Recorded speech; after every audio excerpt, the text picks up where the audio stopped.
देखो कैसे जा रहा बा। थोड़ा बड़ा करो, थोड़ा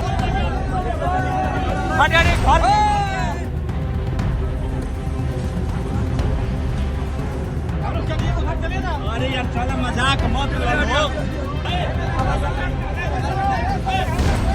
भोजपुर जिले के शाहपुर प्रखंड स्थित जवनिया गांव में गंगा के तेज कटाव ने हालात बेहद चिंताजनक बना दिए हैं।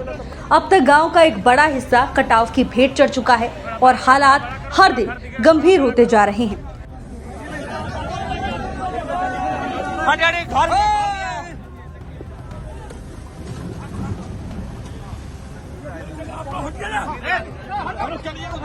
अरे यार साला मजाक मत करो। चलिए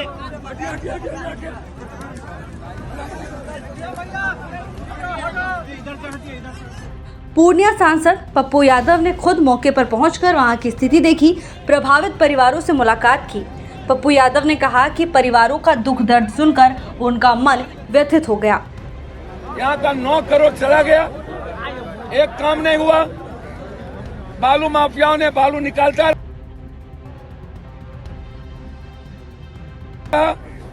और सबकी जिंदगी तबाह कर दिया। बताइए गाँव को, ये जो हमारे बींद है, गाँव को जिंदगी बेकार हो गया। सभी ने उनको बताइए। अभी ये रो रहे अभी इधर आने देंगे। अब ये बताइए, हंसते समय सभी रोता है, ऐसा ही पूरा हमारा गाँव रोता। अब स्थिति देखिए इसको। इन्होंने घर को अब सोचिए ना क्या बीतता होगा इसके बच्चों पर। साथ ही कहा, ऐसे समय में मानवता ही सबसे बड़ा धर्म है, इसीलिए तुरंत राहत के तौर पर 2 दर्जन से अधिक परिवारों को 20-20 हजार रुपए की आर्थिक सहायता प्रदान की।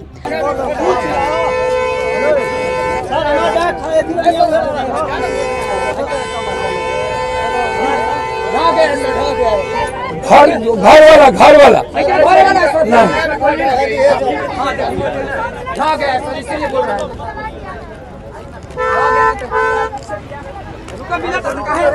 हैं नहीं, लोग को बताइए तो घर दिन का कटा है उनको नहीं। क्या नाम है आपका?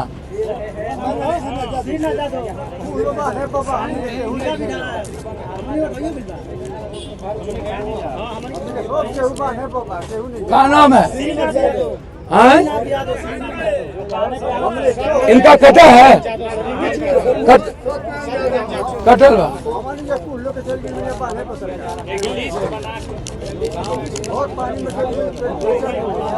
ये गांव वाला चिन्हित कर रहे हैं तो क्या करें? गांव वाले चिन्हित कर रहे हैं।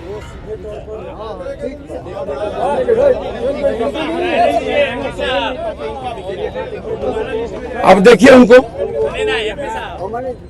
भैया गांव वाले बोलेंगे तो देंगे। इसके अलावा खाद्यान्न, तिरपाल, दवाइयाँ और जरूरी दैनिक उपयोगी सामग्री भी उपलब्ध कराई गई ताकि पीड़ितों को थोड़ी राहत मिल सके। स्थानीय लोगों से बातचीत में ये बात सामने आई कि नदी की धारा में बदलाव के कारण गांव को भारी नुकसान हुआ है। ये बदलाव कैसे और क्यों हुआ, इस पर संबंधित विभागों द्वारा गंभीरता से अध्ययन की आवश्यकता है ताकि भविष्य में ऐसी आपदाएं टाली जा सके। तो वहीं विनम्र अपील की गई कि प्रभावित परिवारों को उचित सहायता उपलब्ध कराई जाए। विशेष रूप से 5 लाख की आर्थिक राहत, 3 महीने का राशन और सुरक्षित राहत शिविर की व्यवस्था जल्द से जल्द सुनिश्चित की जाए।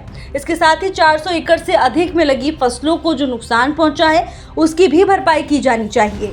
साथ ही उन्होंने कहा कि हम पूरी कोशिश करेंगे कि किसी भी स्थिति में पीड़ितों को अकेला महसूस न होने दिया जाए। जरूरत पड़ी तो खुद स्वयंसेवी प्रयासों से राहत शिविर का संचालन 3 महीने तक करेंगे।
ये देखना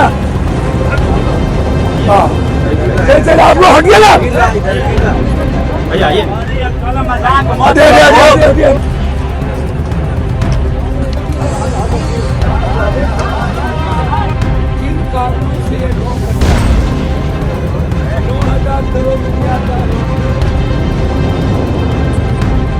और सरकार का जवाब था कोई प्रकार नहीं है मेरे पास उसका उत्तर मेरे मोबाइल में है। विधायक जी सवाल किए थे सर, सरकार का जवाब विधायक जी ने भी इस बात का क्वेश्चन किया था। सांसद महोदय जो यहाँ का स्थानीय विधायक है और राजद से है, वो एक विशेष जाति पर टारगेट करते हुए बोला है कि ये ब्राह्मणों के कारण यहाँ का जो घर है वो विलीन हुआ है, लेकिन उनको विशेष तर बाढ़ में आना चाहिए। मैं आपको बता दूं, ये कोई जाति के कारण नहीं होता है, ये माफिया, बालू माफिया, शराब माफिया के कारण होता है। उसमें सभी जाति माफिया हैं, एक कोई जाति नहीं है। माफिया सभी लोग हैं, उनको इन्हें बींद को देखना चाहिए। मैं इतना कहूंगा सबसे, जिम्मेदारी तो निभाई, सरकार से लड़े, विपक्ष को इस गांव को बचाने के लिए यहाँ धरना देना चाहिए, बंद करना चाहिए। उनके द्वारा मदद करना चाहिए था, वो एक बयान देकर और भड़का रहे हैं। नहीं, आप किस स्तर से देख रहे हैं? मैं कोई बयान, आज मैं उस पर कोई बात नहीं, आज मैं मदद करने आया हूँ। 20,000 रुपया आपने कई लोगों को नहीं, सबको मदद करें, सबके पन्नी लेके आए हैं, सबके चूड़ा गुड़, हमारे अध्यक्ष, हमारे नेता, पूरा का पूरा जितने लीडर है आरा के सब आए हैं। चला गया भैया वो तो बच गए हम लोग, अभी हमारे साथ सब प्रेस वाले भी मर जाते, वो तो एक हाथ के लिए बच गए हम लोग। जिंदा रहने का कहा था, मेरे सामने में ये 5 घर कट गया। हम तो समझ नहीं, गांव वाले नहीं होते हम लोग तो बचते नहीं, तो गांव वाले को पता चला कि हिंच लिया हम लोग को। हम धन्यवाद देंगे गांव वाले को, सारे प्रेस और हम लोग को बचा लिया। ब्लड फाइटिंग के नाम पर करोड़ों खर्च किए गए पैसे, 9,000 करोड़, 9,000 900 करोड़ नहीं सर यहाँ 9.5 करोड़ है, पूरा 950 के लगभग करोड़ है सर। अच्छा तो सर कहाँ चले गए पैसे? सर सब जेब में, पदाधिकारी, अभियंता, एक्जीक्यूटिव के जेब में।